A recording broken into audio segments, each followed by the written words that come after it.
Hello guys, welcome to the channel. आज की इस वीडियो में मैं शेयर करने वाला हूँ अपनी आज की स्टडी रूटीन के बारे में। तो सबसे पहले मैं कवर करने वाला हूँ आज के करंट अफेयर्स को। जनरली मैं करंट अफेयर्स को मॉर्निंग में ही कवर कर लेता हूँ, पर कुछ रीजंस की वजह से सिर्फ आधा ही पोर्शन मैंने सुबह में कवर किया है। तो अभी बज रहे हैं रात के 11 और जो भी बचा हुआ पोर्शन था मेरा करंट अफेयर्स का, उसे मैं अभी पूरा करूंगा और इसे पूरा करने के बाद मैं कवर करने वाला हूँ हिस्ट्री में वैदिक एज को। तो चलिए शुरू करते हैं। तो यहाँ मैंने यूट्यूब ओपन कर लिया है और करंट अफेयर्स के लिए मैं फॉलो करता हूँ PW ओनली IAS प्रारंभ चैनल के आसिम सर द्वारा कंडक्ट किए गए DCA सीरीज को। तो आज के करंट अफेयर्स के सेशन में काफ़ी इंपॉर्टेंट टॉपिक्स आई थी, लाइक बिहार में जो स्पेशल इंटेंसिव रिवीजन हो रहा है उसके रिगार्डिंग भी कुछ आर्टिकल आए हुए थे, जिसमें सर ने बोला था रिप्रेजेंटेशन ऑफ पीपल एक्ट से रिलेटेड कुछ इन्फॉर्मेशंस को गूगल करने के लिए, लेकिन मैंने गूगल करने के बजाय चैट GPT पे ही उस टॉपिक को सर्च करना ज़्यादा बेटर समझा। इसके बाद फिर से मैंने अपने लेक्चर को कंटिन्यू किया और इसके बाद जो नेक्स्ट टॉपिक था वो भी काफ़ी ज़्यादा इंपॉर्टेंट था, क्योंकि इंडियन ओशियन में इंटरनेशनल सीबेड अथॉरिटी ने इंडिया को beyond nautical mile minerals exploration के लिए परमिशन दे दी थी। तो सर यहाँ मैप के थ्रू बता रहे थे कि इंडिया अब कहाँ तक जो है मिनरल्स एक्सप्लोर कर सकता है इंडियन ओशियन में। तो यहाँ मैं मैप्स को जूम करके देखने लगा। मैं जनरली करंट अफेयर्स का नोट्स बनाना प्रेफर नहीं करता हूँ, क्योंकि मेरा अटेम्प्ट 2028 में होने वाला है। बट स्टिल कुछ टॉपिक्स जो मुझे ज़्यादा रेलेवेंट लगते हैं, ऐसा लगता है कि जो अगले 2-3 सालों तक न्यूज़ में रहने वाले हैं, उसे मैं नोट डाउन कर लेता हूँ। लाइक यहाँ मैं वक्फ अमेंडमेंट एक्ट पे जो भी सुप्रीम कोर्ट की हियरिंग्स आई थी उसका एक प्रॉपर नोट्स अपने डायरी में लिखने लगा। आगे मैं अपने नोट्स भी शेयर करने वाला हूँ। तो अगर आपको नोट्स मेकिंग से रिलेटेड कोई भी वीडियो चाहिए होगा तो आप कमेंट कर दीजिएगा, मैं उस पर जरूर एक वीडियो बनाने की कोशिश करूँगा। ये रहा मेरा नोट्स। जनरली मैं 3 कलर्स के पेन यूज करता हूँ, ब्लैक, ब्लू और रेड। और इसके साथ मेरा करंट अफेयर का सेशन पूरा कंप्लीट हो चुका था और अब बारी है हिस्ट्री की। हिस्ट्री के पिछले लेक्चर में सर ने इंडस वैली सिविलाइजेशन को कंप्लीट करने के साथ ही वैदिक एज का थोड़ा सा इंट्रोडक्शन दे दिया था। हिस्ट्री के लिए मैं फॉलो करता हूँ PW के बुनियाद इंग्लिश बैच को, जिसे मैंने ऑफर में ₹1 में ख़रीदा था। और इस बैच में लाइक प्रारंभ 2028 के जो भी लेक्चर्स थे उन्हीं को अपलोड किया गया।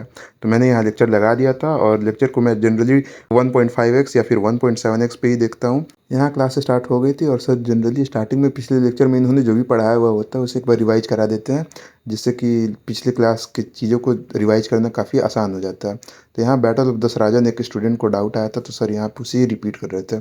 फिर लेक्चर में आगे बढ़ते हुए सर ने बताया कि ऋग वैदिक पीरियड में और लेटर वैदिक पीरियड में इकोनॉमी में, पॉलिटी में, सोसाइटी में और रिलीजन में क्या क्या चेंजेस आए थे, और इससे रिलेटेड प्री और मेंस में कई बार क्वेश्चन पूछे जा चुके हैं। और सर यहाँ बता रहे थे कि 2024 में भी मेंस में इससे एक क्वेश्चन आया हुआ था। और इसके साथ मेरा लेक्चर कंप्लीट हो चुका है और लेक्चर को कंप्लीट करते हुए रात के 1:30 बजने वाले थे। और यहाँ मैं अपने नोट्स भी वीडियो के साथ ही साथ बना रहा था। तो ये रहे मेरे नोट्स, जिसे आप देख सकते हैं। मैंने यहाँ पे टाइमलाइन बनाया है, फिर कैसे आर्यन का इन्वेजन हुआ इंडिया में उसके बारे में बताया, फिर उनकी लैंग्वेज क्या थी, इकोनॉमी, सोसाइटी और उनके कल्चर के बारे में नोट करा था। फिर यहाँ से वैदिक एज की दोनों फेजेस में, लाइक अर्ली वैदिक पीरियड और लेटर वैदिक पीरियड में क्या क्या डिफरेंसेस थी। तो यहाँ सबसे पहला टॉपिक था इकोनॉमी का, लाइक दोनों फेजेस में इकोनॉमी कैसी थी और क्या क्या एविडेंसेस हमें मिले हैं, तो मैंने उसे नोट डाउन किया है। फिर इसके बाद नेक्स्ट टॉपिक था पॉलिटी का, और पॉलिटी में भी दोनों फेजेस में क्या क्या डिफरेंसेस थे मैंने उसे प्रॉपर नोट किया। सारे टॉपिक्स हो गए हैं, बस एक रिलीजन वाला टॉपिक बच गया, जिसे सर ने बोला अगले लेक्चर में कंप्लीट कराने के लिए। अभी मैंने एंशिएंट हिस्ट्री के आर्य शर्मा वाली बुक नहीं खरीदी है, तो मैंने उसका लेक्चर ऑनलाइन गूगल से डाउनलोड कर लिया और वैदिक एज वाला chapter line by line read करने लगा। रीड करने से जो भी मैंने अभी लेक्चर में पढ़ा वो रिवाइज हो रहा था, और साथ ही साथ अगर कोई पॉइंट सर से मिस हो गया था तो मैं उसे भी यहाँ पे रीड कर ले रहा था। तो हिस्ट्री खत्म करने के बाद अब बारी थी इकोनॉमिक्स की। तो इकोनॉमी के लिए मैं फिर से फॉलो करता हूँ PW ओनली IAS प्रारंभ चैनल की जो फ्री NCERT सीरीज चल रही है उसे। तो यहाँ इकोनॉमी में जो लेक्चर आया हुआ था पोस्ट इंडिपेंडेंस इंडियन इकोनॉमी से रिलेटेड, तो मैं यहाँ उसे भी पढ़ने लगा और उसका भी मैं नोट्स बना रहा था। तो लाइक सर यहाँ पे प्लानिंग कमीशन, ग्रीन रिवॉल्यूशन और क्या क्या चेंजेस आए थे इंडस्ट्रीज में इंडिया के पोस्ट इंडिपेंडेंस के बाद, उसे एक्सप्लेन कर रहे थे। तो गाइज फाइनली इकोनॉमिक्स का भी लेक्चर यहाँ कंप्लीट हो चुका है और क्लास को करते हुए रात के 2:30 बज चुके थे। तो अब मैं जाने वाला हूँ सोने।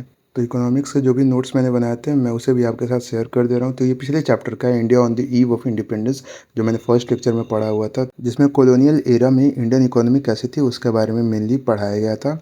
सो अब यहाँ से मैंने सेकंड चैप्टर स्टार्ट किया था पोस्ट इंडिपेंडेंस का, जिसमें प्लानिंग के बारे में पढ़ा कि 1947 के बाद से कैसे कैसे प्लानिंग कमीशन का इवोल्यूशन हुआ, फिर प्लानिंग कमीशन का क्या ऑब्जेक्टिव था, फिर लैंड रिफॉर्म्स के बारे में जाना, और फाइनली ग्रीन रिवॉल्यूशन के बारे में पढ़ते हुए ये चैप्टर भी कंप्लीट हो चुका था। तो गाइज आज के इस व्लॉग में इतना ही। मिलते हैं किसी और नए व्लॉग में। तब तक के लिए वीडियो को लाइक करें, शेयर करें, चैनल को सब्सक्राइब करें। Keep studying, all the very best.